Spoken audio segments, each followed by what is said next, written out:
we're going to go ahead and get started. Thank you all for coming to the finance meeting.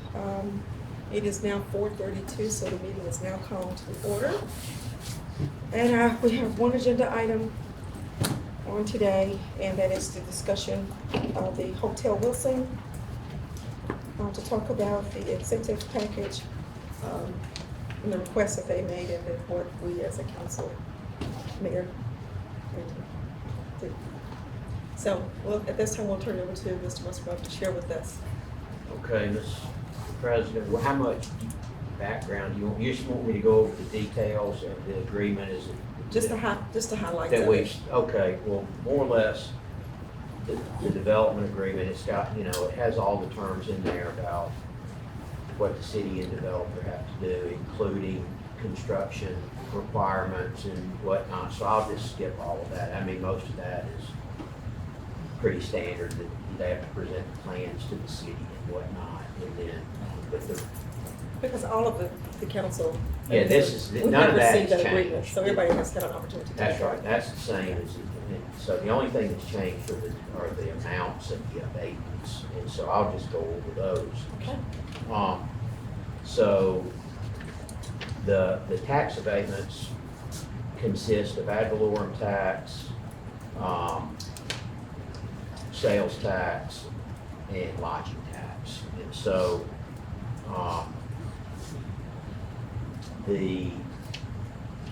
that would be for the abatements after the hotel is up and running. And what the city proposed to the developer is 50% of the lodging tax the non-education, none of the lodging tax goes to education, but the ad valorem, part of the ad valorem tax and the sales tax are pledged to education, so those are not included in this. So 50% of the non-education lodging tax, sales tax, and ad valorem tax have been offered for 15 years, or until a maximum aggregate amount of 3.5 million has been reached. And those obviously don't start until the hotel is fully operational, because we're only talking about those tax revenues generated specifically by the hotel. So that's the biggest incentive and proposed incentive in the first. You said 50-50? Yes, ma'am. And what was the original ask? 75-25. 75. Okay. Mhm. So, and then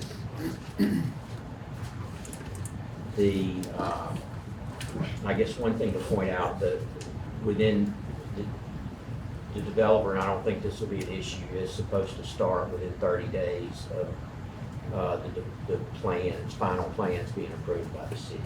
And I don't think any of these things, to the extent of my knowledge, are going to be issues. And then there's a requirement that the developer finish the project 730 days from when it starts.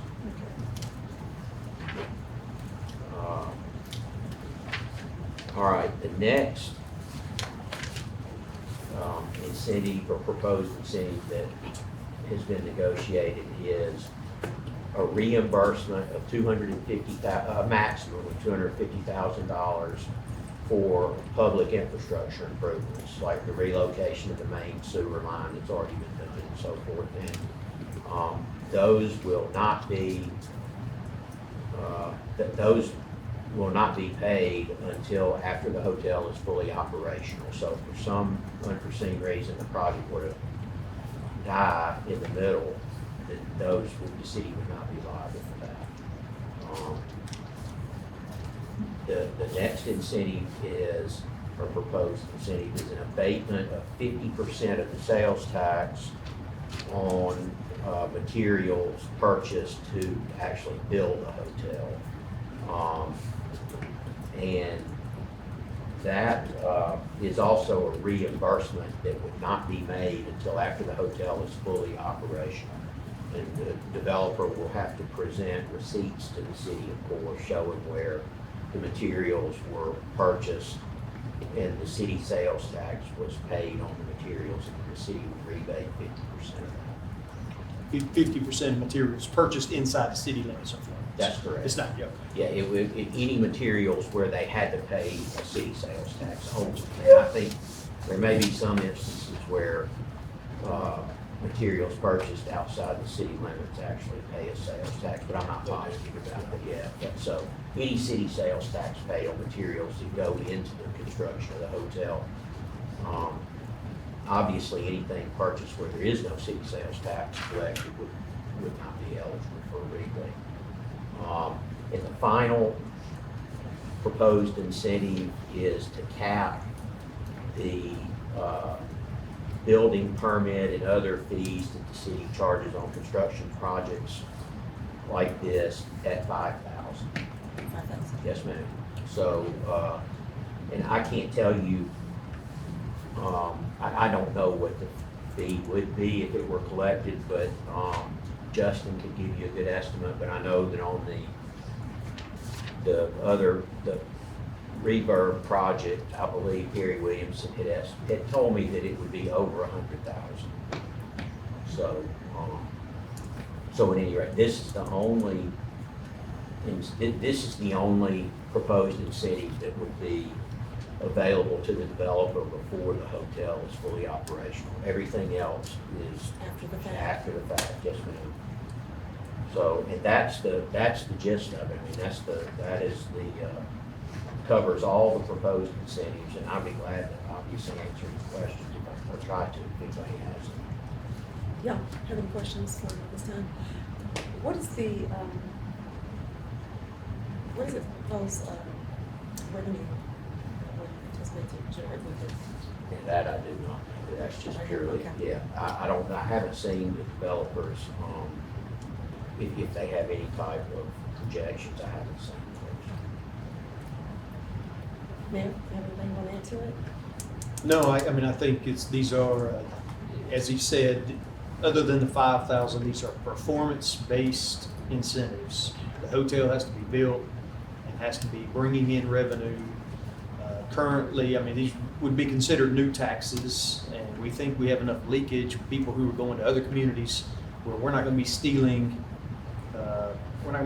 guests from one hotel coming and staying in another hotel. We think that there's enough room for additional hotel spaces, even including the Reverb, for people to come, and these be new sales tax dollars that are generated. And so this is all performance-based incentives. You know, it only happens if they build it and get the guests in, then they get the incentives. If for whatever reason the project doesn't make, or if it's unsuccessful, or if people don't like it, then they would not get these incentives. And again, this is a vacant lot sitting there. We are all familiar with it. The only job it's currently producing is a guy who's cutting the grass in the summer. And it's not buying water, not buying electricity, not buying gas, not paying for sewer. Currently, I mean, there's no use. There is nobody who's coming and staying there who's spending taxpayer dollars downtown. So I mean, this is generating some new, we think that some new excitement downtown, and it'd be only new revenue and performance-based incentives. Thank you. Jackie? Josh, have any questions? Okay. Well, do you have anything else? No, ma'am, that's it. Mr. Attorney? Unless Ms. I Ball? answer questions. Okay. Well, at this time, we'll entertain a motion to accept the proposed. I propose that we accept this as presented, if available, at the next council meeting for the full council, not at the very next council meeting that it is available. Okay. Can we get a second? Okay. It's been properly motioned and second by Mr. Hendricks, second by Mr. Bowling, all in favor of the motion. Okay. There's no opposers, so. Okay, we'll move forward. The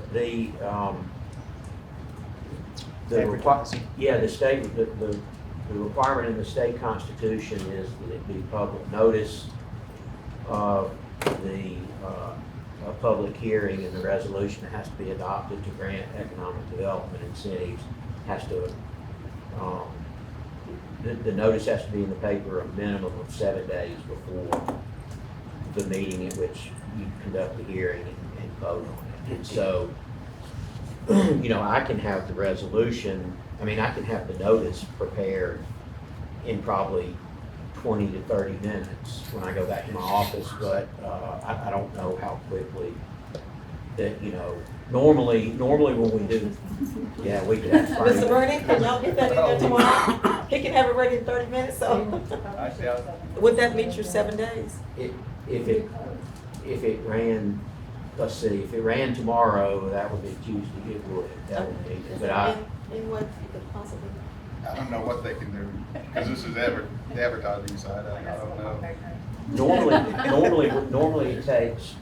normally it takes at least a couple of days, but when I get back to my office, I'll have Paige call and ask. See what we can do. That can happen. It can be on their e-edition or the printed edition. Has to be in the print. Has to be in the printed. Yes. Okay. When does the next print edition come out? Tomorrow? Tuesday and then Wednesday. Yeah. I don't know what they, you know, as far as what's too late for Tuesday. Yeah, I don't know. Sounds like the March Yeah. 3rd agenda would probably be, that way you're not. So do you mind just checking to see if they can get it in there, do it, if not, it'll be the next Yes, one. because we gotta put the date on. I can send an email out, or a text out as soon as I find out, let y'all know. Okay. If, and I'm proposing that we would advertise it both, not just this, but if I know the legislators have to do this sometimes when things are time sensitive. It has to be in a paper within the city or within the county. Within the city. So we can't do the East Lauderdale auction then, because it's not in the city. It's gotta be Okay. in the city. Good, Yeah. okay. Is there any reason he couldn't begin anything right now? I mean, there's, Oh, no, the developer can begin any time at all, it's just it's up to the developer. it just would be a risk because it has not been. Correct, Okay. that's correct, but yes, he can begin anytime. This doesn't have to be, I mean, this can be approved after he breaks ground if necessary. So, Nothing else, we can, the motion be adjourned. I'm moving to adjourn. I'm gonna do it down, I was kidding. Second. All right, thank you all for coming, meeting is adjourned. Thank you, Billy.